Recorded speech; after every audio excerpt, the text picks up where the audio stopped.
ദേശീയവും അന്തർദേശീയവുമായുള്ള പ്രശ്നങ്ങളിൽ ശക്തമായ അഭിപ്രായം പറഞ്ഞുകൊണ്ട് സ്വയം അപഹാസ്യനായി മാറുന്ന ഒരു നേതാവ് ഉണ്ടെങ്കിൽ അത് സഖാവ് എം.എ. ബേബിയാണ്. നേരത്തെ അമേരിക്കൻ പ്രസിഡന്റ് ഡൊണാൾഡ് ട്രംപിനെതിരെയും ഈ സഖാവ് ആഞ്ഞടിച്ചിരുന്നു. കഴിഞ്ഞ ദിവസവും അദ്ദേഹം വളരെ ശക്തമായ ചില പ്രസ്താവനകൾ നടത്തിയിരുന്നു. അതിലൊന്ന് മോദി സർക്കാരിനുള്ള ഒരു മുന്നറിയിപ്പായിരുന്നു. ഇസ്രായേലിലേക്ക് ആയുധം നൽകുന്നത് ഇന്ത്യ ഉടൻ നിർത്തണമെന്ന് മോദി സർക്കാരിനോട് അദ്ദേഹം പറഞ്ഞു. കൂടാതെ ഇസ്രായേൽ എന്ന രാജ്യവുമായുള്ള മുഴുവൻ ബന്ധവും സൈനിക സഹായവും ഇന്ത്യ അവസാനിപ്പിക്കണമെന്നും എം.എ. ബേബി പറഞ്ഞു. സോഷ്യൽ മീഡിയയും ബേബി സഖാവിനെ വേണ്ടതുപോലെ ഇപ്പോൾ ആദരിക്കുന്നുണ്ട്. ഈ പെരുന്നാൾ ഒന്ന് കഴിയട്ടെ സഖാവെ, അത് കഴിഞ്ഞ് നമുക്ക് ഇസ്രായേലിനെ ശരിയാക്കാം എന്നാണ് ചിലർ പറയുന്നത്. മറ്റൊരു കാര്യം, ഇദ്ദേഹത്തിന്റെ വാർത്തയിൽ ആളുകൾ ലൈക്ക് രേഖപ്പെടുത്തുന്നത് കൂടുതലും സ്മൈലി ഇട്ടുകൊണ്ടാണ്. അതും ബേബി സഖാവിന്റെ ഒരു നേട്ടമാണ്. അദ്ദേഹം പിന്നീട് പറഞ്ഞത്, ഏതൊരു ഭീകരവാദത്തെയും ഇന്ത്യക്കെതിരായ പാകിസ്ഥാന്റെ ആക്രമണമായി കാണുമെന്ന കേന്ദ്രത്തിന്റെ നിലപാട് തികച്ചും തെറ്റാണെന്ന്. ഏതെങ്കിലും ഭീകരർ വിചാരിച്ചാൽ ഇരു രാജ്യങ്ങളും തമ്മിലുള്ള സംഘർഷത്തിലേക്ക് കാര്യങ്ങൾ വഴിമാറില്ല. ഭീകരർ ഇന്ത്യയിൽ ആക്രമണം നടത്തിയാൽ ഇന്ത്യക്കെതിരായ യുദ്ധപ്രഖ്യാപനമായി എങ്ങനെ വ്യാഖ്യാനിക്കുമെന്ന് കൂടി സഖാവ് എം.എ. ബേബി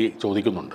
വീണ്ടും സഖാവ് കേന്ദ്രത്തിന് കുറച്ച് കാര്യങ്ങളിൽ കൂടി ഉപദേശം നൽകുന്നുണ്ട്. ബംഗ്ലാദേശി അഭയാർത്ഥികളെ തിരിച്ചയക്കുന്നതിൽ കൂടുതൽ മനുഷ്യത്വപരമായ സമീപനം സ്വീകരിക്കണമെന്നാണ് ബേബി പറഞ്ഞത്. മൊത്തത്തിൽ നോക്കിയാൽ അമേരിക്കൻ പ്രസിഡന്റിനോട് രാജി വെപ്പിക്കുമെന്ന് ഭീഷണിപ്പെടുത്തുക, മോദിയോട് ഇസ്രായേലിനോടുള്ള ബന്ധം അവസാനിപ്പിക്കാൻ ഉത്തരവിടുക, ബംഗ്ലാദേശ് നുഴഞ്ഞുകയറ്റക്കാരെ പുറത്താക്കരുത് എന്ന് താക്കീത് നൽകുക, മാവോയിസ്റ്റുകളെ വെറുതെ വിടാൻ ആജ്ഞാപിക്കുക എന്നിങ്ങനെ വലിയ വലിയ നിർദ്ദേശങ്ങളാണ് ഇദ്ദേഹം മുന്നോട്ട് വെക്കുന്നത്. കൂട്ടത്തിൽ ദിലീപിന്റെ സിനിമയെ പൊക്കിപ്പറയുക എന്ന ചെറിയൊരു കാര്യം കൂടി സഖാവ് ചെയ്തിട്ടുണ്ട്. തനിക്ക് ഇപ്പോൾ കിട്ടിയ സ്ഥാനം ശരിക്കും അർഹിക്കുന്നത് ആണോ എന്നൊരു സംശയം അദ്ദേഹത്തിന് ഉണ്ടെന്നാണ് തോന്നുന്നത്. അത് മറികടക്കാനായിരിക്കും ഈ കടുത്ത പ്രസ്താവനകൾ ബേബി സഖാവ് ഇറക്കുന്നത്. കൂടാതെ പെരുന്നാൾ കൂടി കണക്കിലെടുത്തുകൊണ്ടുള്ള ആ പ്രീണന ലൈനാണ് സഖാവ് സ്വീകരിക്കുന്നതെന്നും ആക്ഷേപമുണ്ട്. ഇസ്രായേലുമായും പലസ്തീനുമായുമുള്ള ഇന്ത്യയുടെ ബന്ധമൊക്കെ കാലങ്ങളായി തുടരുന്ന ഒന്നാണ്. ഒരു ബക്രീദ് വരുമ്പോൾ ബേബി സഖാവ് പറയുന്നത് പോലെ അതൊന്നും മാറ്റാനും പോകുന്നില്ല. ഈ നാട്ടിലെ സാധാരണക്കാർ അടക്കമുള്ള ജനങ്ങൾ അരിമേടിക്കുന്നത് ഇസ്രായേലും പലസ്തീനുമായുള്ള ബന്ധങ്ങളുടെ പുറത്തുമല്ല. അതുകൊണ്ട് കഴിയുമെങ്കിൽ സാധാരണക്കാർക്ക് ഉപകാരപ്പെടുന്ന എന്തെങ്കിലും വിഷയങ്ങൾ സംസാരിക്കാനും അവർക്ക് വേണ്ടി